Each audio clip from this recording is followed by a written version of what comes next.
guys, good afternoon and welcome to YouTube. You are in the Seaman Discarpet channel. My name is Maricel and I am your host this video.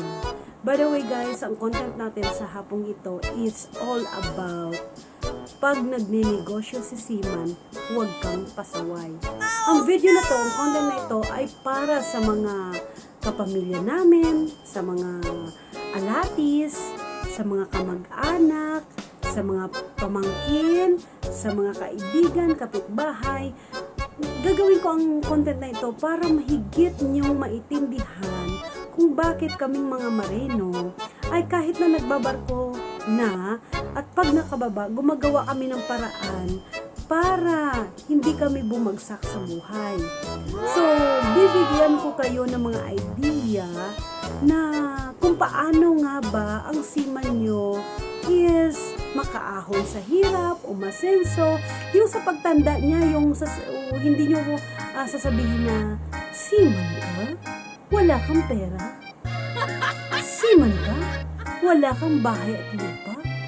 Ang tagal-tagal mo nang nagbabarko? Wala ka pa rin naipon? Diba? Kaya ngayon pa lamang, ngayon, uumpisahan naming mga ex-crew na, or kami mga seaman na sa pagbaba namin, kami ay magnenegosyo. Kasi sa negosyo, nandiyan naman talaga ang pera basta masipag ka. Natatalo lang kami sa negosyo kapag ang mga taong nakapaligid sa amin ay mga walang pakialam sa amin, hinuhut-hut lang ang pinaghirapan namin, wala silang care. Kasi kung may care, kahit sabihin mo na kamag-anak mo yan, pamangkin mo yan, kapatid mo yan, kung may care yan sa'yo, kapwa kong marino, hindi ka nila pahihirapan sa buhay. Hindi nila huhut-hutin lahat ng pinaghirapan mo. So, paano nga ba makaahon sa hirap or paano nga ba manalo ang inyong seaman na sa pagtanda namin, panalo kami, hindi kami talo. Ito, tips ko sa mga alati, mga kamag-anak, mga kaibigan, pag nagninegosyo si seaman, huwag kang pasaway. Huwag mong utangin at hindi mo babayaran kasi ang thinking mo, seaman yan, may pera yan. Kapamilya, alate, kamag-anak, mga pamangkin, huwag yung mentality na ganyan. Yes, seaman nga kami, pero hindi namin basta dinadampot yan ang pera sa barko. Pinaghihirapan yan. Kaya kung nagninegosyo man kami sa Pinas, yan yung dahil ayaw namin maubos o masayang ang lahat ng pinaghirapan namin. So kung kami nagsisikap, kung kami nagsisikap para umahon o masinso sa buhay, dapat tulungan nyo rin kami. Kasi ang success naming mga marino, ang success naming mga seaman, nakadepende rin sa mga taong nakapaligid sa amin. Nakadepende sa pamilya namin, nakadepende sa kamag-anak namin, sa mga kaibigan namin, sa mga pamangkin namin, kung paano nyo kami tulungan. Pag manghiram kayo ng pera sa amin, isipin nyo lagi na hindi namin dinampot sa barko, ibalik nyo. Kasi palit tayo ng posisyon, kayo kaya sa posisyon namin, hiramin namin sa inyo tapos walang balik. Ano ang mararamdaman ninyo?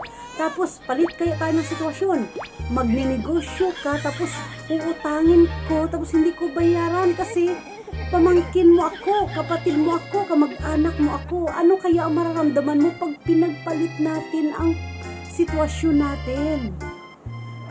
So kayong mga alatis, mga kamag-anak, mga kapamilya, mga kaibigan, mga pamangkin, pag nakita mong nagnenegosyo ang seaman nyo, tulungan nyo. Para balang araw, pag tumanda yan, hindi siya lugi. Hindi siya yung nagpapakahirap siya magbarko. Tapos ang ending, pag edad niya ng 50 years old, 60 years old, hindi niya na alam kung saan siya kukuha, hindi niya alam kung saan siya titira, hindi niya alam kung saan siya kukuha ng source of income. Diba? Napakahirap na yung magtrabaho na 50 years old ka na, 60 years old ka na sa mundong ito. At Gusto niyo ba makita niyo pa kami na 50 years old, 60 years old, nagtatrabaho kami sa barko? Maawa naman kayo. Maawa naman kayo. Okay? So, sana, no, pag nakita nyo na nagninegosyo ang inyong marino, ang inyong seaman, tulungan nyo. Paano? Pag nakita nyo na nagsisikap ang seaman nyo, tulungan nyo na. Kagaya, example, halimbawa, pag pamangkin ka, or kapatid ka, ay, ako naman dyan, seaman, ako naman dyan, matulog ka na, magpahinga ka na. Oh, ako naman. Or else, pag nangutang ka sa tindahan or sa negosyo, sa kahit anong negosyo ng seaman nyo, matuto kayong magbalik dahil hindi yan basta na nagnegosyo siya, tapos puhututin nyo. Hindi, malaking puhunan ang nilagay niya dyan. Kaya kung gusto nyo na umasenso ang seaman nyo, ang marino nyo, tulungan nyo na mag-success ang kanyang negosyo. Kahalimbawa na lang sa tindahan. Halimbawa, seaman nyo nagnegosyo ng sari-sari store. Ultimo kikitain yan panakindi, utangin nyo pa. 2 piso na nga lang tinubo niya sa sardinas, utangin nyo pa at walang balik-balik. Ha? 5 piso na nga lang tinubo niya sa tinapay, utangin mo pa. Ha?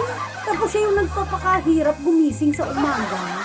Tapos siya yung nagpapakahirap magbantay ng tindahan niya. Tapos kayo mga kamag-anak, mga pamangkin, mga latis, wala kayong awa. Maawa naman kayo. Okay? Sana mag-gets niyo yung mga ibig kong sabihin dito. Okay?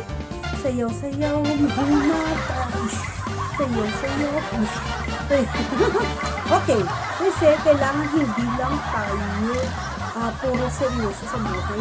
Joke-joke din. Pero, nawa, makukulutan nyo ng aral yung sinasabi ko. Kasi kami mga marino, ang hirap kaya magtrabaho sa barko. Ang tingin nyo lang, ang napipicture lang sa isa, tingin nyo is yung malaking barko, may seaman kayo, may mautangan kayo, nakakapag-travel kami. Ganyan ang nakikita nyo, pero hindi nyo nakikita yung behind the scene ng mga marino sa loob ng barko.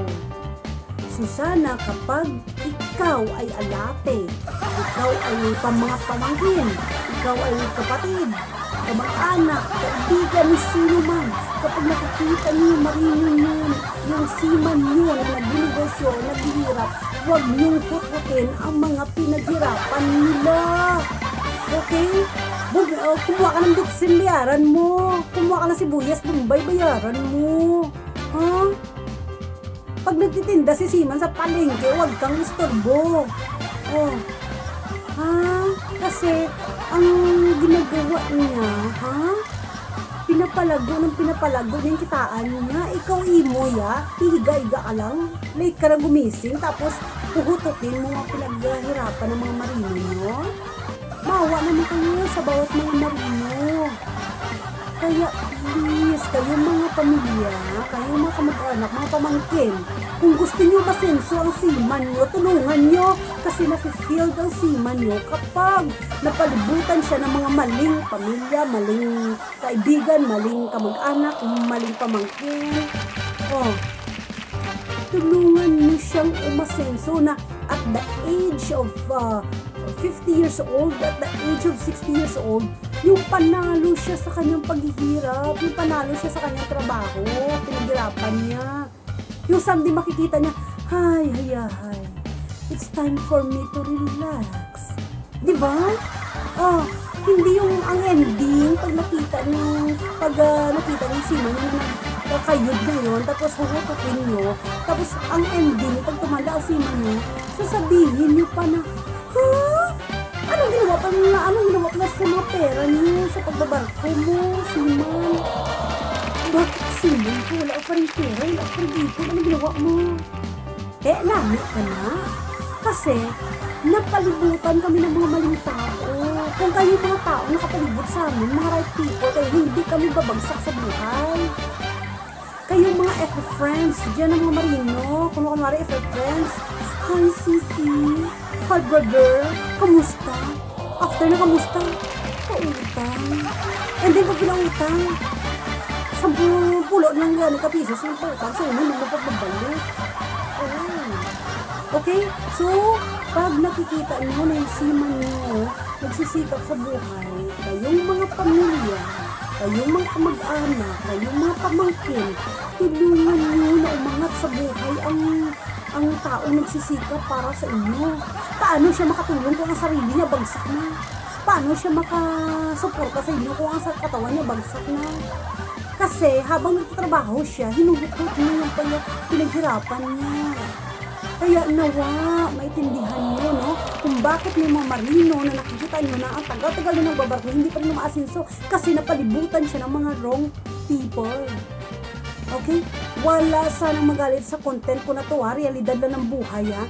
At wala akong pinapatamaan sa mga sinasabi ko, ha?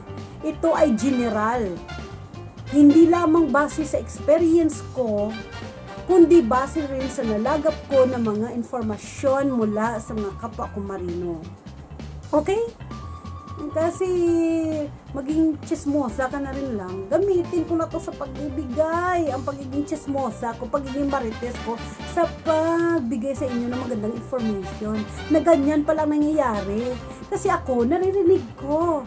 Kasi sa mga, pag nagkukwentuhan kami ng kapwa ko kabaro, naririnig ko yung mga haing, daing, dinadaing nila, mga hinanakit nila sa mga taong nakapaligid sa kanila. Okay? Kaya para makatulong din sa lahat ng mga kapwa ko marino, ha, idadaan ko sa YouTube channel ko na to para makatulungan ko sila. Kasi kawawa ang ibang marino na napalibutan ng mga maling taong like pamilya, kamag-anak, mga pamangkin, mga alatis na maling tao ang pinag-iwanan. Bato-bato sa langit, ang tamaan, wag magalit. Okay, wag kang re-react dahil hindi lang ikaw ang alatis dito, hindi lang ikaw si kamag-anak, hindi lang ikaw si pamangkin, hindi lang ikaw, maraming marino sa buong mundo. So, kung hindi mo na-experience yan to, well, hindi, ang content na ito, hindi to para sa iyo. Pero kung na-experience yan mo to, at naranasan mo to kapwa ko kabaro, please share my video sa mga taong nakapaligid sa iyo nang ma-enlighten sila, nang ma-educate sila na ang pagmamarino hindi basta-basta. Okay? So sa kabuuan po, no, once again, and I repeat, ang channel na ito, ang content na ito, wala akong pinapatamaan na tao dito, ha? Huwag nawa magalit sa akin. Ito ay realidad na nangyayari sa buhay ng mga marino. At ilan ba marino sa buong Pilipinas? Sobrang dami. So kung hindi nangyari sa iyo to, well, skip ka muna. Sa iba ito nangyari. Okay, ginawa ko lang content ito dahil baka may mga kabaro ako na nagsasuffer din na ang tagal-tagal niya na nagbabarko, negative pa rin, ang tagal-tagal niya na nagbabarko, walang ipon, or may baka may kapwa akong kabaro na nag-negosyo, panay lugi kasi napalibutan siya ng mga wrong people. Kaya importante rin pala na mapalibutan ka ng mga tamang tao, yung mga taong tutulong sa'yo sa na para iangat ka sa buhay, hindi hihilahin ka pababa. Okay? So whatever you do, lahat ng mga viewers ko, God bless you. Ano man ang nasabi ko na hindi maganda sa pandinig ninyo, pagpasensyahan nyo na po ako, patawarin nyo po ako. And please don't forget to share, like, and subscribe to my YouTube channel.